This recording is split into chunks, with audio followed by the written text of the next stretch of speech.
Here we're asked to write a possible equation for a polynomial function in factored form with integer coefficients that has roots at x equals 1 plus I, x equals root 3, and a double root at x equals -4.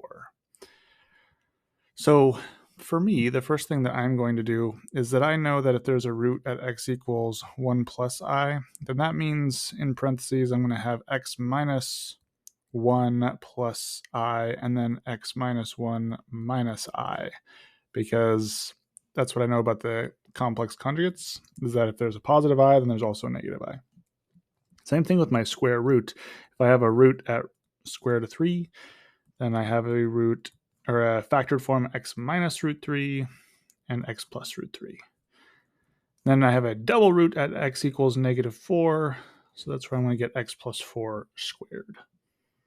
So could I leave it like this? Maybe, but I'm going to actually have integer coefficients, not having any square roots or anything like that, or i's in my situation. So when I go through this, I'm actually going to multiply some stuff together.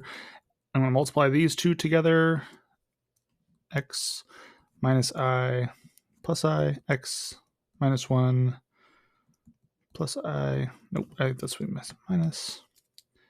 And now from here, I'll do that one and I'll speed it up. But I'm also going to multiply these together to get rid of any square roots. So x minus root 3 and x plus root 3. I'm going to multiply all this together, and then that will be my final factored form. So for this one, the positive xi and negative xi cancel. Positive I and negative I cancel. Negative I squared just becomes positive 1, because I squared is just -1. So these two pieces just become x squared minus 2x plus 2. In this one, the square root of 3 times x plus the negative square root of 3 times x cancel out and leaves me with just x squared minus 3.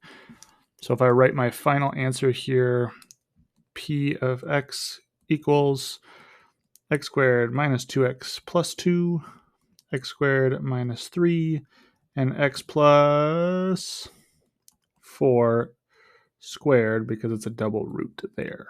So that gives me my equation that is represented by this piece here.